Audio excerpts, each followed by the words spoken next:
Desde nuestros nuevos estudios en la Torre 3 de Plaza Claro, en Bogotá, esto es Red Más Noticias, emisión fin de semana. Muy buenas noches, bienvenidos a Red Más Noticias, fin de semana. Soy Gina Cuña y estos son los principales titulares del día. Tragedia en Cúcuta, voraz incendio en varias viviendas deja 7 muertos, entre ellos 3 niños. 5 de las víctimas eran miembros de una misma familia. Segundo día de la nueva cuarentena en Bogotá. Como siempre, no faltaron los indisciplinados. Autoridades intervinieron fiesta clandestina en la localidad de Tunjuelito. Siniestro aéreo en Indonesia. Un avión con 62 personas desaparece minutos después de despegar del aeropuerto de Yakarta, la capital. Las autoridades encuentran restos de la aeronave. Espere ampliación en el bloque de las noticias internacionales.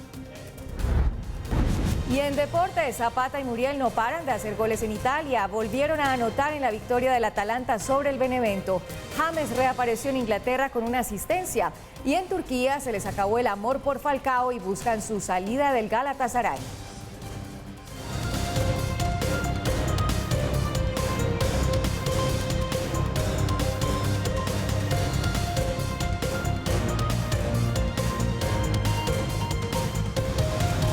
Aquí comienza Red Más Noticias. Buenas noches. La noticia del día en Colombia se encuentra en la ciudad fronteriza de Cúcuta, donde 7 personas murieron como consecuencia de un incendio que consumió 4 viviendas del barrio La Capellana. 5 personas de una misma familia fallecieron en esta tragedia. Las autoridades acababan de trazar el plan de una nueva contingencia para frenar el avance de la pandemia, pero como todas las tragedias, esta llegó para complicar la situación.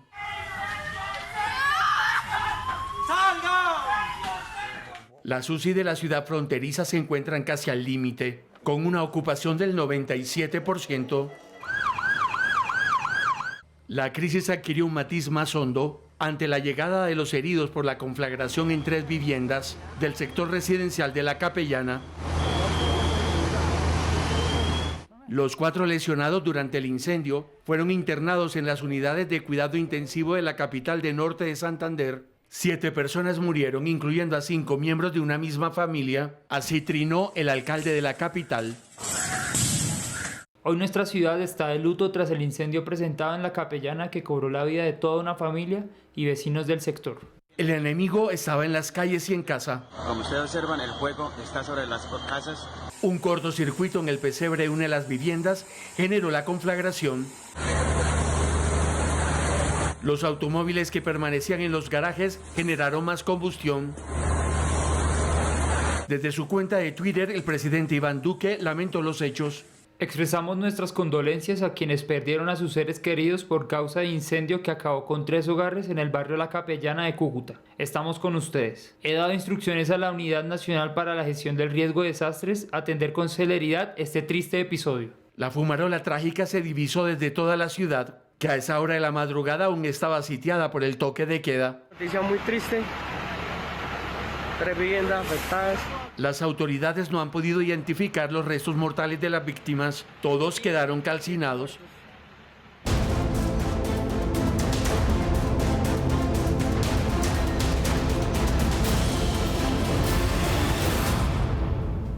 En medio del segundo día de cuarentena en la capital por las restricciones para desacelerar el aumento de casos de COVID-19, el comportamiento general de los ciudadanos fue de cumplimiento de las medidas. Transmilenio vivió una drástica caída en sus operaciones de transporte de pasajeros del 79,4% cerrando la jornada. En el segundo día de restricción total de la movilidad, en el que nuevamente la capital vistió el traje de la cuarentena, la fotografía que predomina en las localidades es la de calles solitarias y negocios con sus puertas cerradas. Sectores de la ciudad en los que el alto flujo de gente es el común, como es el caso de San Victorino, durante estos días de restricciones permanecen desérticos. La gran mayoría de capitalinos siguen resguardados, cumpliendo con las medidas, y solo se ven las calles a quienes salen a abastecerse y otros a ganarse el diario. Nadie me va a dar para comer ni para pagar arriendo, por eso no me importa. Nosotros somos personas que vivimos del diario y pues teniendo toda la ciudad cerrada en este momento, La verdad pues no encontramos el mismo apoyo económico de la gente hacia nosotros. Sin embargo, uno que otro parece haber olvidado que la ciudad está en cuarentena en este puente de Reyes, por lo que las multas no se hicieron esperar. Según la Secretaría de Gobierno, hoy se impusieron 637 comparendos por aglomeraciones y se descubrieron al menos 35 personas en fiestas clandestinas. El sistema de transporte masivo de Transmilenio, que normalmente va a tope, movilizando pasajeros, hoy cargaba soledad. Su ocupación hacia las 5:30 de la tarde se redujo hasta en un 89%, mientras día a día se viene complicando el estado de la ocupación de las camas de cuidado intensivo, y es que la capital pasó de 86,2% de ocupación de camas UCI COVID registradas el viernes a 88,9% este sábado. Es decir que a hoy, del total de las 1.827 camas destinadas para este fin, 1.624 están ocupadas. Solo 203 están disponibles. Ante el aumento en los casos y la ocupación de las camas UCI, la alcaldesa Claudia López visitó uno de los laboratorios de procesamiento de pruebas para identificar si se está presentando o no mayor carga viral en los capitalinos que son muestreados de forma aleatoria. Así es como pudimos identificar, por ejemplo, que esas 6 localidades, Usaquén, Suba, Engativá, que están en cuarentena desde el martes, y Kennedy, Teusaquillo y Fontibón, que seguirán en cuarentena el próximo martes, tenían más positividad de lo normal. La mandataria afirmó que el aumento de la positividad puede tener 2 posibles razones. Todavía no sabemos si es simplemente un efecto de un diciembre muy complicado, con muchas interacciones sociales, muchas reuniones, relajamiento de las medidas de cuidado, y es solo eso lo que pasó, o si hay algo más. La restricción en la movilidad continuará hasta el martes 12 a las 4 de la madrugada. Ese día, Fontibón, Kennedy y Teusaquillo entrarán en cuarentena estricta desde las 00 horas y hasta el 21 de enero a las 11:59 de la noche. Antioquia y Cali mantienen el toque de queda, pero aún así no faltaron los indisciplinados, donde las autoridades intervinieron una decena de fiestas clandestinas. Lo mismo pasó en la localidad de Tunjuelito, donde la policía desmanteló una rumba en un establecimiento privado. 9 de la treintena de personas que se encontraban en el lugar fueron multadas. Hemos también encontrado indisciplina en algunos sectores donde hemos impuesto comparendo a los ciudadanos que no están acatando la medida. Asimismo, en el sector de Venecia hemos encontrado abierto una casa de lenocinio trabajando a puerta cerrada, encontrando al interior a más de 35 personas. Y apenas unos días después de que la alcaldía de Bogotá decretara la cuarentena en Usaquén, el sector de los restauranteros ya anunció que la crisis económica vuelve a tocar sus puertas. Apenas comenzaban a levantar cabeza cuando ordenaron el nuevo cierre. Vecinos del sector aseguran que el incremento de contagios en esa zona de la ciudad estaría asociado a las aglomeraciones en las fiestas navideñas.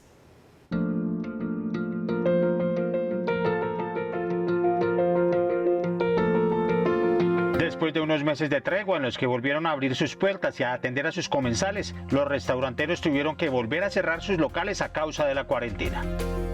Solo un 15% es capaz de operar domicilios, el resto tendrán que cerrar definitivamente.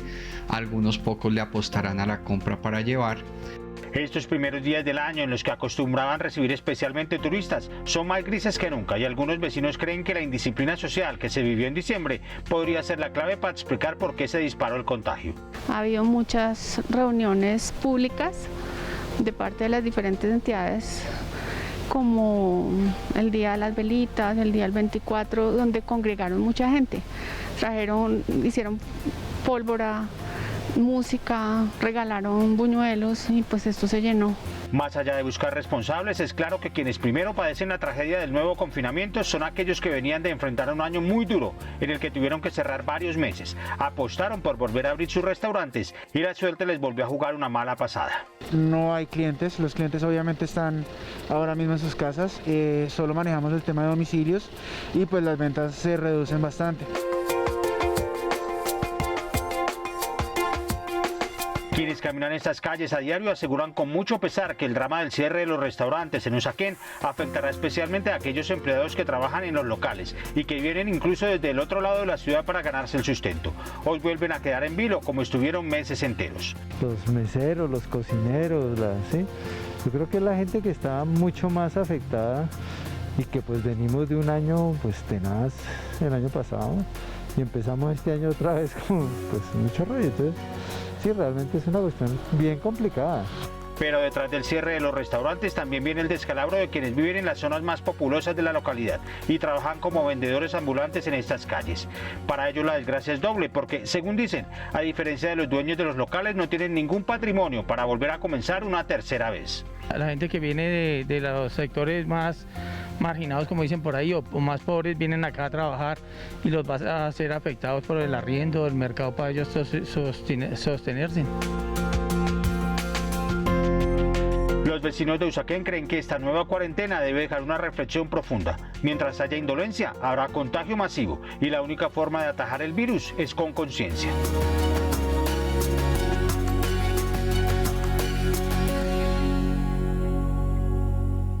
SOS de los gremios económicos a la alcaldesa Claudia López, a través de una carta a Cotelco, a Codresa, Copi y a Sobares, entre otros, exigieron tener en consideración varios puntos como el pago por cuotas del impuesto predial, el aplazamiento del impuesto de industria y comercio y la ampliación de los incentivos del empleo para evitar más despidos de trabajadores. Los dirigentes gremiales propusieron una mesa de reactivación para la economía de Bogotá.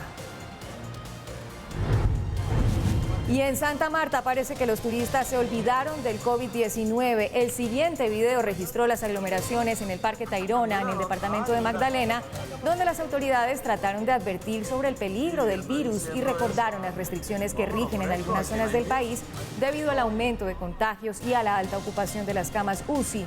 En el Rodadero y Taganga no faltaron los mares de personas que se han arriesgado principalmente su salud al desatender las normas de bioseguridad. Y en Puerto Colombia, Atlántico, donde rige el toque de queda, la policía intervino una fiesta de cumpleaños organizada por el médico cirujano Marcos Petro y su esposa Diana García. Los invitados a la COVID fiesta, que tenía entre sus figuras centrales a Poncho Zuleta y Farid Ortiz, fueron convocados en un centro recreativo del balneario de Salgar. El establecimiento fue multado y sellado por 10 días. Y pasando a otras noticias, el exfiscal anticorrupción Luis Gustavo Moreno amenazó con declararse en huelga de hambre en caso de no ser trasladado a un sitio de reclusión militar. Los abogados de Moreno argumentaron que la solicitud de la guarnición militar no es un asunto de comodidad, sino de garantías. El exfiscal, involucrado en el escándalo del cartel de la toga, teme por su vida. Un aerotaxi de la empresa Aro aterrizó de emergencia debido a una falla técnica inmediatamente después del despegue en Campo Alegre, Vaupés. El piloto, quien era el único ocupante, resultó ileso. Y es momento de hacer una pausa en Red Más Noticias fin de semana. Ya regresamos con toda la información internacional.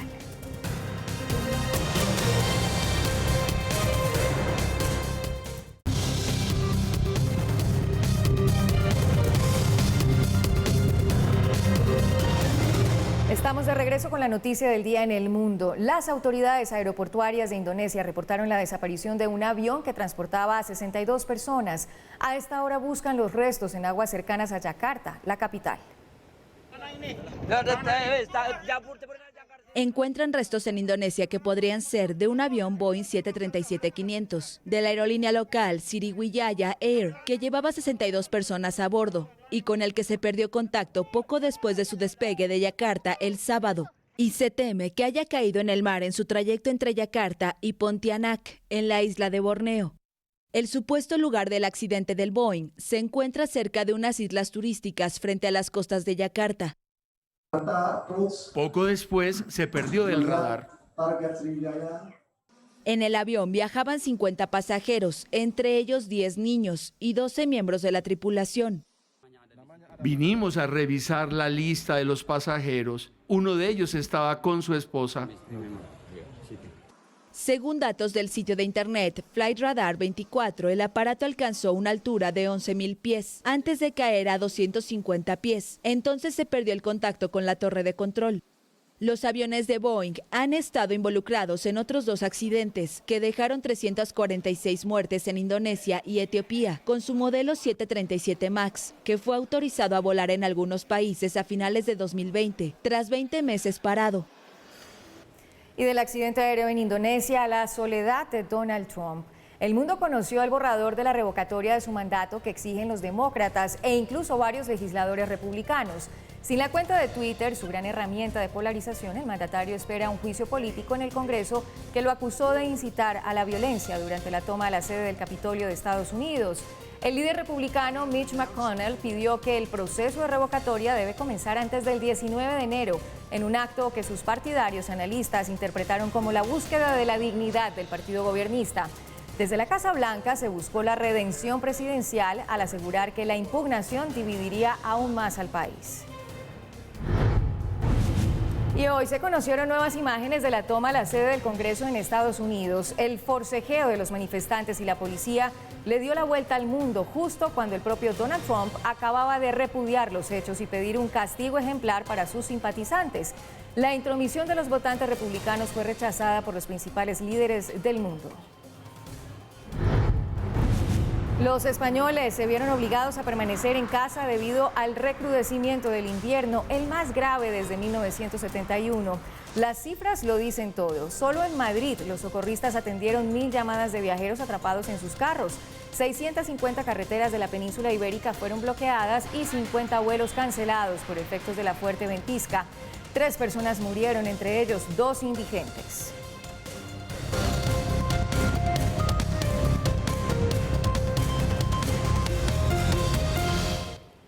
Hora de contar historias en Red Más Noticias fin de semana.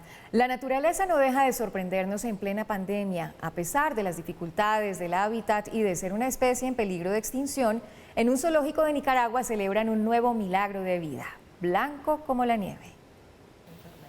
Ella es Nieve. La pequeña tigresa blanca nació en el Zoológico Nacional de Nicaragua pesando 954 gramos. Es hija de 2 tigres de Bengala de pelaje amarillo y negro, pero su abuelo era blanco como ella. Su madre, rescatada tras ser abandonada por un circo en el interior del país, rechazó a la tigresa bebé. Por eso los cuidadores del zoológico se están haciendo cargo de la alimentación y el cuidado de la pequeña Nieve. Para nosotros es una luz en el camino que haber nacido un animalito y sobre todo esta especie de que los padres son de color amarillo natural y nacer blanco, pues, ¿me entiendes? Y haberla salvado porque la madre no la quiso amamantar, es una oportunidad más que se le está dando a la naturaleza para reproducir estos animalitos y rescatarlos, ¿no? El zoológico ya cuenta con otros 2 tigres blancos que llegaron como donación cuando tenían 1 año. Pero Nieve es la primera que nace en Nicaragua. Se estima que hay unos 300 ejemplares de tigres blancos en el mundo, casi todos en zoológicos. Solo en India es posible verlos en forma silvestre. El milagro de la vida. Y la reina Isabel y su esposo Felipe, quienes se encuentran en confinamiento obligatorio, fueron vacunados contra el coronavirus. La monarca de 94 años y el duque de 99, quienes se encuentran en los grupos prioritarios, recibieron el antídoto, dijeron sus portavoces, pero sin entregar más detalles. Una fuente aseguró que el fármaco fue administrado por un médico general. Desde el Vaticano también se supo que el Papa Francisco sería vacunado la próxima semana. Hasta aquí Red Más Noticias fin de semana. Gracias por su compañía. Ha sido un gran placer informarlos. Nos volvemos a ver mañana a las 7 de la noche. Hasta mañana. Que tengan un feliz descanso y cuídense mucho, por favor. No salgan de casa de no ser estrictamente necesario.